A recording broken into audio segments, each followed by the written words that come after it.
So we're going to have a look at a building that we take care of. We do the windows on. We've done various other bits of work down there for them, gutters, etc. They want all their render cleaned. It's one of Jon's babies. So yeah, we're just going down to take a look at it and see how it can be cleaned, if it can be cleaned, and with what. So yeah, I mean, it's been a site. I've been down to it before when we signed it up. But yeah, there's render, sort of stonework, brickwork cleans all the way around the property. I know that we need some access onto the roof level, so we're going to be getting some access equipment involved. So yeah, it's just again to have a recce down there, meet the residents again, and just yeah. I'm sure it'll all be alright. It's just having a final look at it before we get the guys down there to clean it up.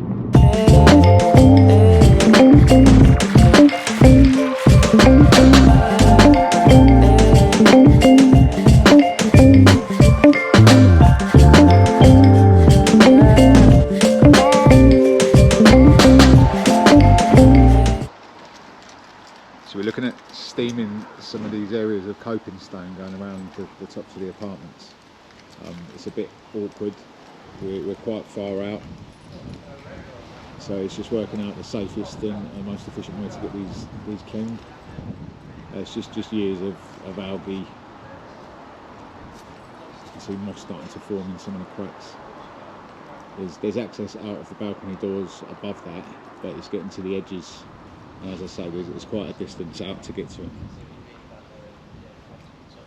So this is why we're here, really, to find out how we can do it and with what. If it's dirty, it can be cleaned. But it's just finding out the safest method of cleaning it, both for our staff and obviously for the residents here and property protection.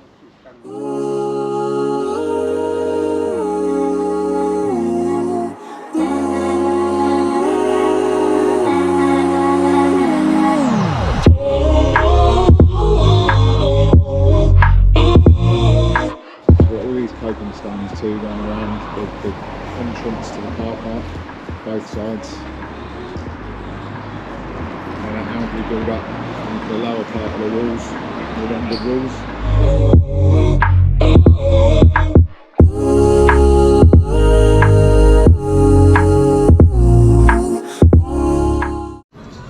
Gotta love a sat nav.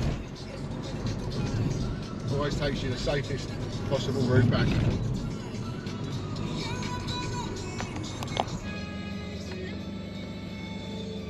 So just on our way back from visiting the potential clean in Beaconsfield. I'm covered in cobwebs. Jon's covered in cobwebs, and he's just led us into a one-way road that's a complete standstill. I didn't lead us here. I was Simon the sat-nav did. Sat-nav. And even though it said it was red, I thought I knew better.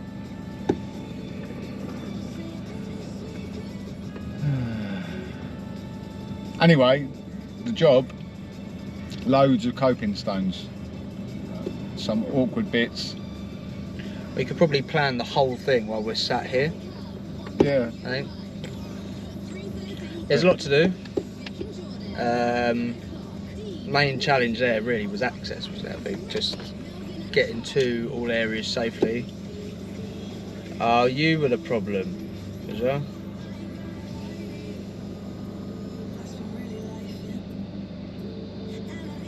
We've got movement. We have. We've got movement. May just let this lot go. Oh. We're away. I take back everything I thought about you. This was cutting into valuable lunch time as well. Leo said to me, "How comes in all your videos you're talking about food?"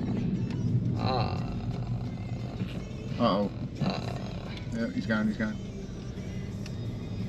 I want to see, well, I'm not going to see what the problem is up top, but surely this happens on these roads all the time. Who invented. Oh no. This is when you don't need to be polite and you got to just muscle your way through it.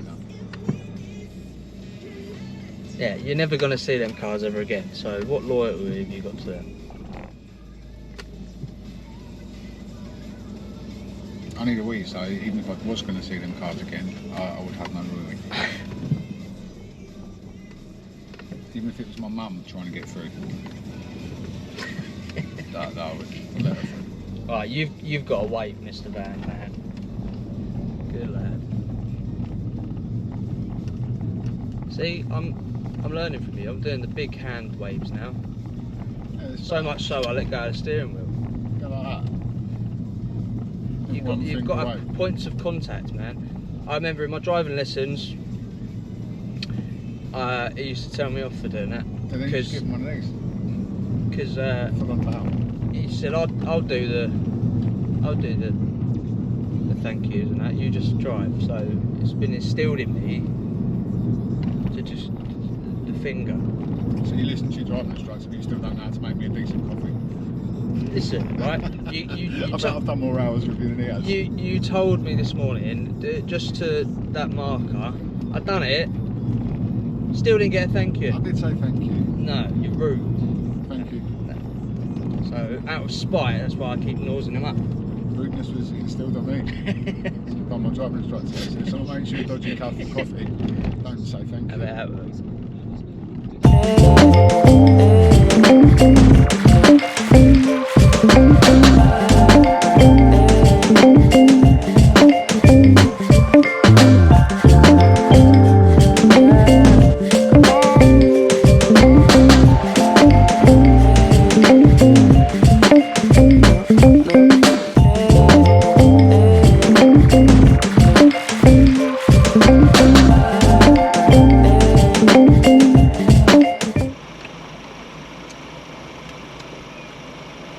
First experience of a Wenzel's.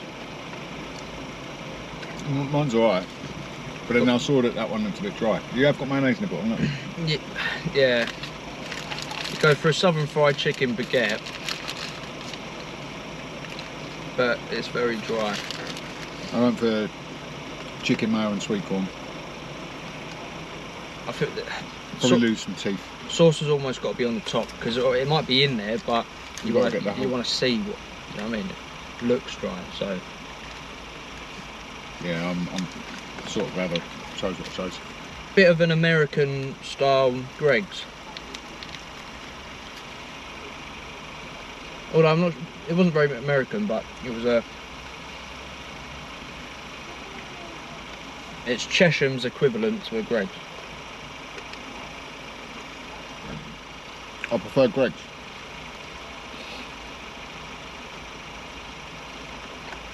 I shouldn't be eating this anyway. I specifically bought my Oh, you got pasta in it? chicken chorizo, red pesto, sun-dried tomato, cheesy pasta, cream sauce. Reiterating what I said about me preferring Greg's on our first Wenzel's encounter, I've just pulled a bone out of my chicken. I could have died. Down at Clay Hill in Chesham, at one of the jobs we're working at the minute. John, our business development manager, is called a business development manager because he's not a drone flyer. Clay Acre, my bad. Hello, Paul. Right, Rory. Carrying out a scrape and treat on all of these roofs. This is John's first drone attempt. I have faith. It's not going up yet. You know that, didn't you?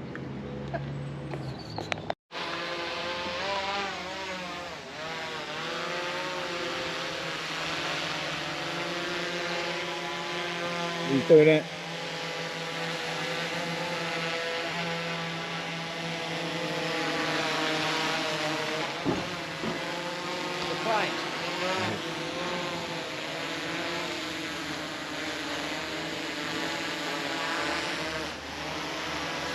Go, John.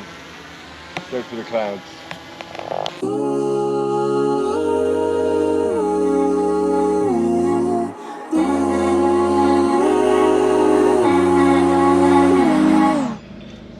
My debut flight, I think, went quite well. I didn't take out any birds, any trees, nothing. It was a clear, obstacle-free. I called it a drive earlier, but apparently you can't call it that. It's a flight. I'm just a bloody genius, really. You are done very well. Proud of you, son. Cheers, Dad. In case you didn't know, Rory, near enough everywhere we go, gets asked if he's my dad. At this point, I'm starting to question it. I'm not sure how that makes you feel. I ain't seen your mum.